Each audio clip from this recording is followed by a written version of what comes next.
diffusée sur nos différentes chaînes partenaires. Merci d'avoir renouvelé encore cette confiance à nous. Nous, Gladys Mizele, qui est votre humble servante, qui a l'habitude de vous informer sur l'actualité politique et économique.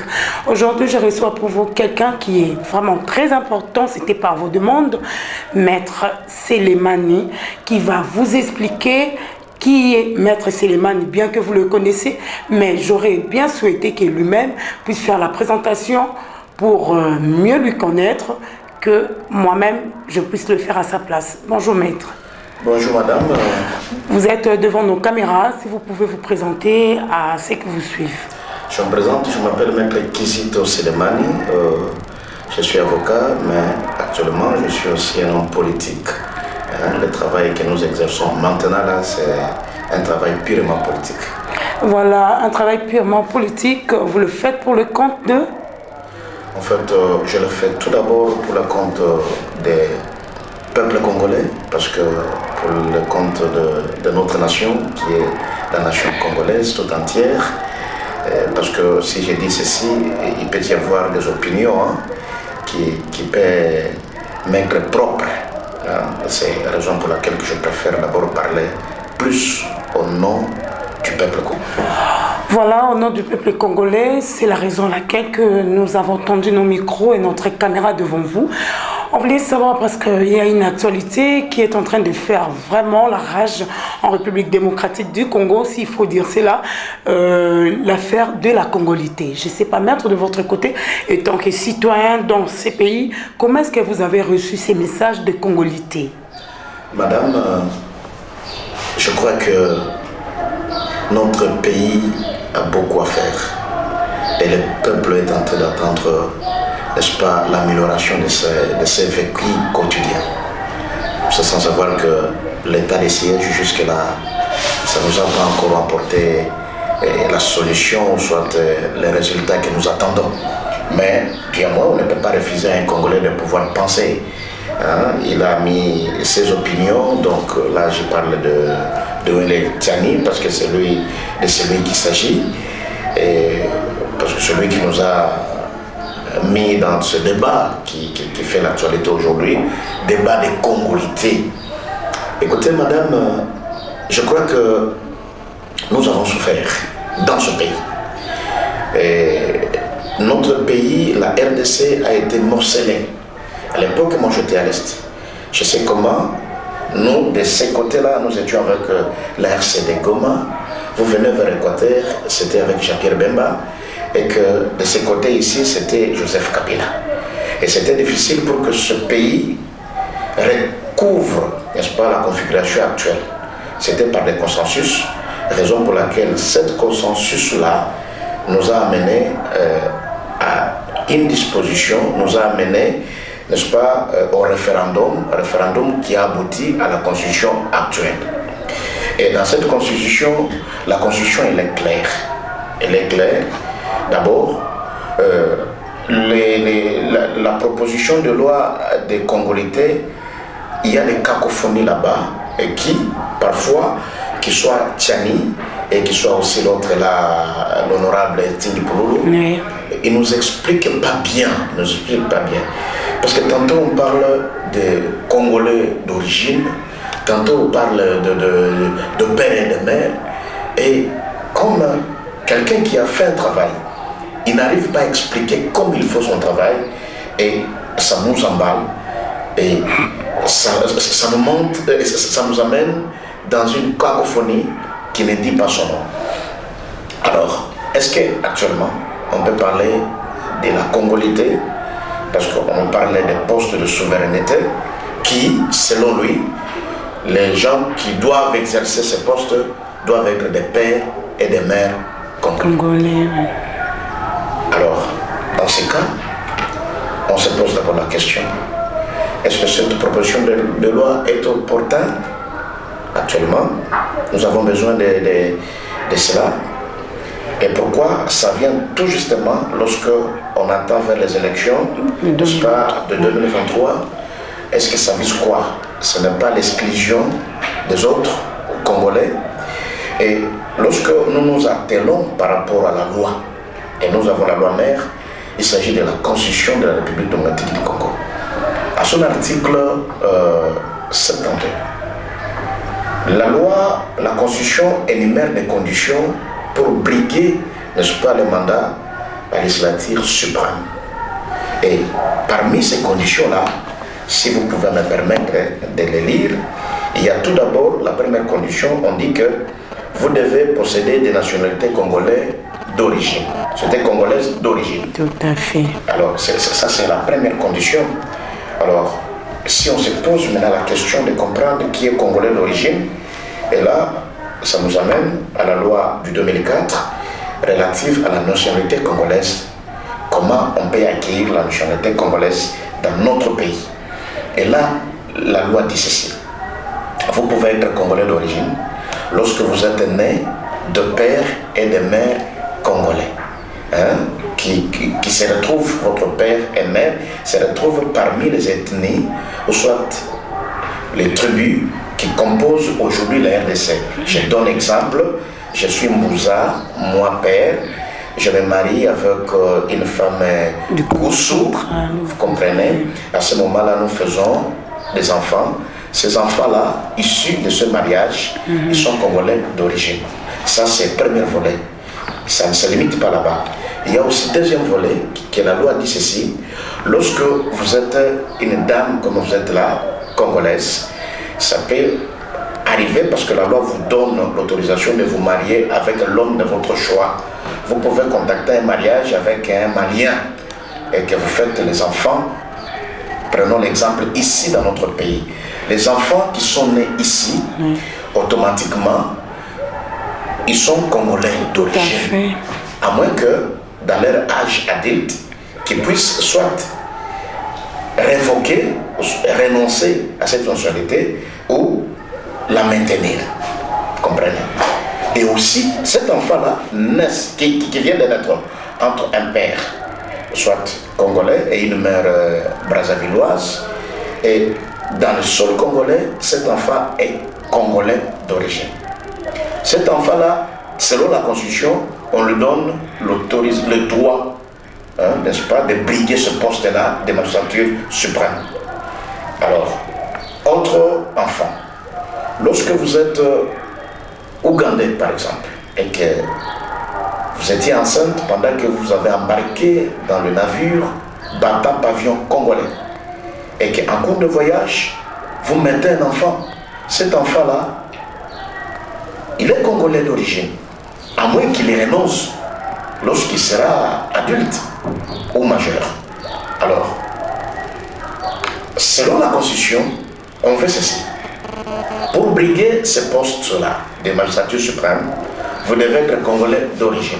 Mais avec la proposition de loi Tiani, on dit non, on exclut d'autres Congolais d'origine que je viens de citer, on les met à côté, mais on dit tout simplement que celui qui peut briguer ce poste, il doit être des pères et des mères congolais.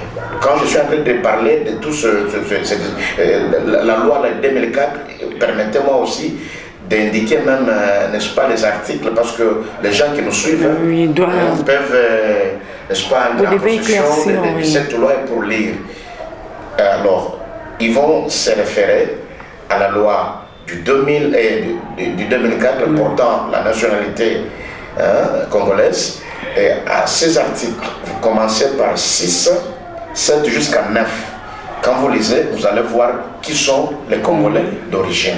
Il y a aussi, vous pouvez aussi devenir Congolais par acquisition. C'est-à-dire que vous êtes Libanais, vous êtes Ougandais, et que vous dites que non, moi je préfère vivre dans le sol congolais et que ça devienne ma seconde patrie. Et à ce moment-là, vous êtes Congolais lorsque vous avez rempli toutes les conditions, donc on vous donne cette nationalité congolaise. Mais là, vous n'avez pas droit, selon la Constitution actuelle, que nous avons tous voulu la protéger, ne donne pas droit à cette deuxième catégorie-là, donc les gens qui acquièrent par une demande de la nationalité congolaise et ils n'ont pas droit, n'est-ce pas, de briguer ce poste. Mais avec la proposition de loi Tiani, on entre dans ce que nous appelons les Congolais d'origine, et là on les divise. Il y a le premier aspect, ou bien la première catégorie des Congolais d'origine, qu'on leur donne droit de pouvoir, n'est-ce pas, briguer ce poste. La question qu'on se pose, qui a les soucis de ce pays? Est-ce que c'est celui qui est né seulement des pères et des mères congolais qui peut avoir plus le souci de préserver cet État, ou ceux qui sont pères congolais et mères brazzavilloises, et lui il ne peut pas avoir l'amour de ce pays? Nous disons non. Nous avons vu, il y a un monsieur Mamadou Ndala qui n'était pas à 100% congolais, mais il a versé son sang. Lorsque les autres sont en train de fuir la guerre, mais lui quand même il a prouvé de quoi il est capable. Et il y a, les cas sont les gens. Nous avons vu des gens animés, n'est-ce pas, de l'esprit patriotique, et ils ont fait quelque chose qui parfois, ce qui s'appelle des pères et des mères, n'arrivent pas à le faire. Je donne l'exemple de la ville-province de Kinshasa. Comment a été géré à l'époque de Kabila? Vous avez vu, mais il y avait un gouverneur qu'on répétait, même les gens ne peuvent pas de chanter. C'est l'ancien gouverneur du Katanga, Moïse Katumbi Tchangi, qui a marqué, n'est-ce pas, une différence. Et on disait qu'il était le meilleur gouverneur.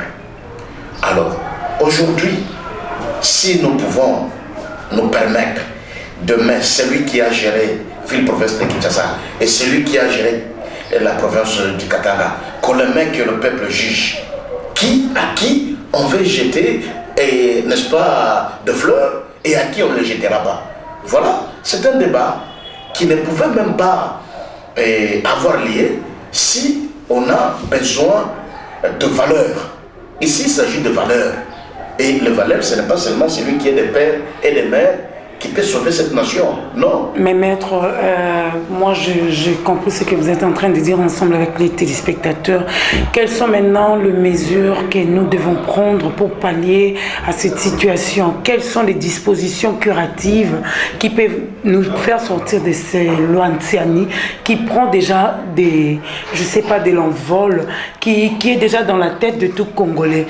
Comment est-ce que nous allons arriver en 2023 si seulement on nous dit que, par exemple, je donne un exemple, je prends l'exemple de Moïse Katumbi parce que vous l'avez cité, si on l'écarte de la course, et dites-nous, comment nous allons nous en sortir pour les élections qui arrivent déjà? D'accord. Vous devez comprendre une chose, madame. Lorsqu'on légifère une loi, on ne calque pas sur mesure d'un individu. Mais contrairement à ce que nous sommes en train de vivre aujourd'hui, on est en train de viser un seul individu qui s'appelle Moïse Katumbi. Donc cette loi-là, cette proposition de loi-là, elle n'a pas un avenir meilleur. Si ce n'est pas qu'on l'a fait, c'est justement parce qu'on vise un individu. Alors, aujourd'hui, on veut mettre à côté Moïse Katumbi, qui a des ambitions sur base de cette proposition de loi. Et cette proposition de loi-là, je vous montre combien de fois. D'abord, ça va violer la Constitution. Tout à fait. Or, cette Constitution, nous avons tous, à l'époque de Kabila, nous avons chanté qu'on peut toucher à tout, sauf la Constitution. Mais nous voulons aujourd'hui violer cette Constitution. Pourquoi?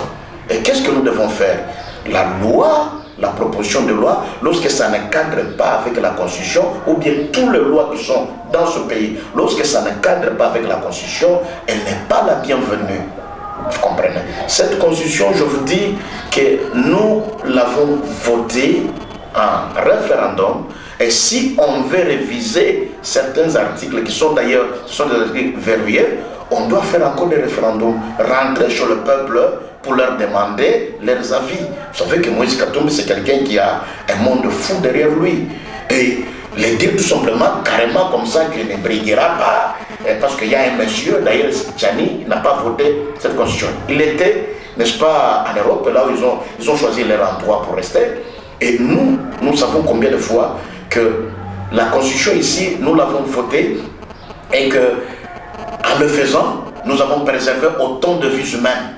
À l'époque, je vous dis, je rappelle aussi que Tchani, qui sache que cette constitution, nous l'avons votée, c'est lorsque le pays a été morcelé et que les gens se sont mis d'accord avec cette constitution, Imaginez le temps que nous avons passé ensemble dans l'unité.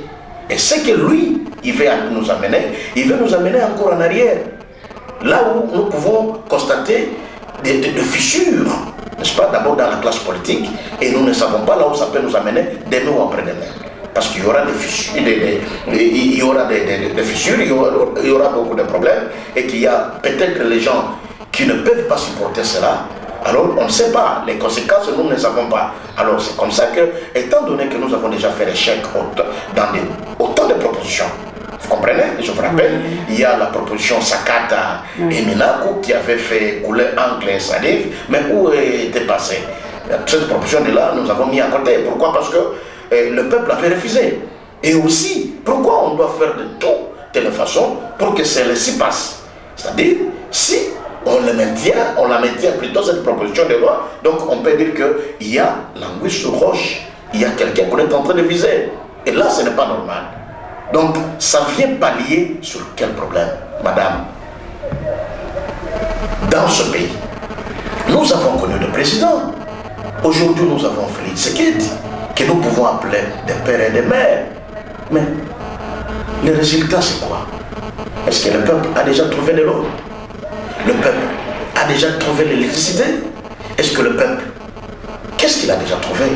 Est-ce que la paix est déjà revenue au rendez-vous de tout l'ensemble de notre pays? Nous disons non, c'est un travail. C'est peut-être une manière pour tout le président, qui, même ceux qui sont passés, de conserver le pouvoir ici en République démocratique. Ah, c'est ça maintenant le mal, madame.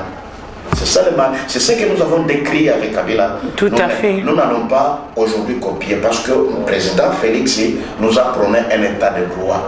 C'est là où tout le monde sont à l'aise et que c'est la loi qui est au-dessus de tous. En observant tout ce qui se passe de l'Ouantiani, donc nous baignons toujours dans le même bassin de conserver le pouvoir et puis nous amener à la dictature d'une élection qui ne sera même pas transparente et crédible.